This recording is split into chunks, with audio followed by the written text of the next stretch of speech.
তার সন্তান সহ বিয়ে করেছেন বলেছে। কিন্তু উনি আপনাদের 31 যখন আমার বাসায় আসছে, আমি সিসিটিভি ফুটেজে আপনাকে দিতে পারবো, সেই আমার সিসিটিভি ফুটেজে কথা সহ রেকর্ডিং হয়, সেখানে সে বলেছে ওই নারীকেও সে 3বার তালাক দিয়েছে এবং ওনার সাথে তার অবৈধ সম্পর্ক চলছে।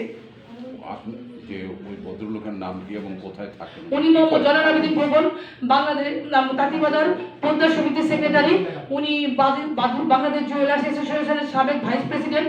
উনি তো নিজেকে পুরো বাংলাদেশের বাদশা দাবি করেন। উনি যতবার আমার বাড়িতে যান আমাকে হুমকি ধামকি দেন। না, আপনি কি আপনার সঙ্গে ওনাদের পরিচয় হলো যে আপনিও স্বর্ণ ব্যবসার সঙ্গে যুক্ত, উনিও স্বর্ণ ব্যবসা? জি, ওনার বাবা আর আমার বাবার দোকান পাশাপাশি ছিল। ওই পরিচয়? জি, ওই পরিচয়। জি। উনি কি আপনার সঙ্গে দ্বিতীয় বিয়ে করেছে? জি, উনি দ্বিতীয়।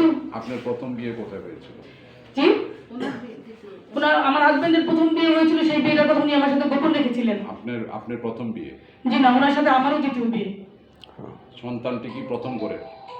জি না, সন্তান হচ্ছে ওনার সাথে আমার বিয়ে হয়েছে 2016 সালে। আমার সন্তান হয়েছে 14 ফেব্রুয়ারি 2018 সালে। সন্তানটি আপনার আগের ঘরে? না, আমার এই ঘরে। ওনার জলাল আবেদিন খোকনের সন্তান। ওনার সাথে বিয়ের 2 বছর পরে আমার সন্তান হয়েছে। 16তে হয়েছে বিয়ে? জি, আর 18 সালে আমার সন্তান হয়েছে, কন্যা সন্তান। তাহলে ওই সময় আপনার কন্যা সন্তান হলো, সব হলো, তাহলে তো আপনার স্বীকৃত বিয়ে। আমার বিয়ে তো স্বীকৃত, কিন্তু 19 সালে উনি হচ্ছে আমাকে এই গোপনে তালাক দিয়ে আরো একজন পর স্ত্রীকে বিয়ে করেছেন। ওটা বাদ দিয়ে আপনার জায়গায় আমরা থাকি যে গোপনে আপনাকে গোপনে তালাক দিয়েছে, তারপরও আপনার সঙ্গে সম্পর্ক রেখেছে, এটা বলতে চাচ্ছেন আপনি? জি। এখন কি পর্যায়ে আছে? এটা কোন সময়ের কথা? এটা উনি 19 সালে যে ডিভোর্স করেছে, সেই ডিভোর্সের কাগজটা আমি পেয়েছি আপনার হচ্ছে 7/2/2026-এ।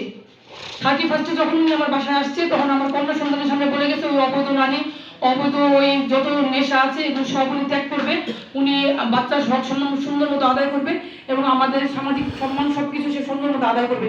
এটা আমার মেয়ের সামনে সে বলে গেছে। সেই সিসিটিভি ফুটেজ আমি দিয়েছি সবাইকে, থানায়ও দিয়েছি, কোর্টেও দিয়েছি, হিউম্যান রাইটসকেও দিয়েছি, আপনাদেরকেও দিব। তো সেটা বলার পরে যখন আমি 5-6 দিন পরেই আবার ওনার একটা ব্যাপার আছে, উনি যখন যার সাথে যা কুকর্ম করে সেগুলো সব আবার সোশ্যাল মিডিয়াতে পোস্ট করে। তো যখন আমার বাচ্চা এটা দেখেছে, দেখার পরে আমি তাকে বললাম যে তুমি তো অন্তত বাচ্চার সামনে সম্মানিত বাবা হতে পারতা, নিজের অবৈধ সম্পর্কের কথা, 8 বছরের সম্পর্কের কথা বাচ্চার সামনে বলে গেলা, এখন আবার সেগুলো ফেসবুকেও পোস্ট করছো। আর আমার বাচ্চা ওর বাবাকে ফোন করার পরে ওই নারী কলটা রিসিভ করার পরে আমার বাচ্চাকে অপমানগ্রস্ত করে আমার বাচ্চার নাম্বার কেটে দিয়ে নাম্বার ব্লক করে দেয়।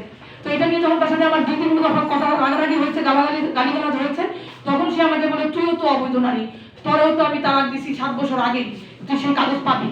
তাহলে আপনি তালাক দিয়েও সে আপনার এখানে যাওয়া? জি। তারপর তালাক 7 বছর গোপন ছিল তালাক? জি স্যার, 7 বছর গোপন ছিল। 7টা বছরে সে আমাকে কোনো পেপারই দেয়নি। আপনি তো একজন অ্যাডভোকেট, আইনের ভাষায় কি এটা গ্রহণযোগ্য যে 7 বছর? স্যার, আমার কাছে সেই সিসিটিভি ফুটেজও আছে যে 7 বছর আগে আমি তো পোস্টমার্টমে সেই রিপোর্টটা কাগজটা আমি পেয়েছি। আপনি এত কিছু সংগ্রহ করছিলেন কেন? জি, এত কিছু সংগ্রহ করছিলেন কেন? যে সিসিটিভি ফুটেজ? স্যার, আমার বাবা নাই, আমার ভাই নাই, আমার স্বামী হচ্ছে আপনার স্বামীর জন্য আপনার এত কিছু আপনাকে সংগ্রহ করতে হচ্ছে কেন? আপনার কি সন্দেহ ছিল বা কি করার দরকার কি ছিল যে আপনার? না, আমার বাড়িতে সিসিটিভি সব আমি লাগিয়েছি হচ্ছে গভর্নমেন্ট ফল হওয়ার পরে, যখন আমার বাবা নাই, আমার স্বামী নিয়মিত আসেন না, মনে হলে 6 মাসেও আসেন না, আবার মনে হলে একদিনে 3 বারও আসেন। আমি আমার শিশু কন্যাকে নিয়ে ওই বাড়িতে একাই থাকি, যেহেতু আমার কোনো মাহারাম নাই।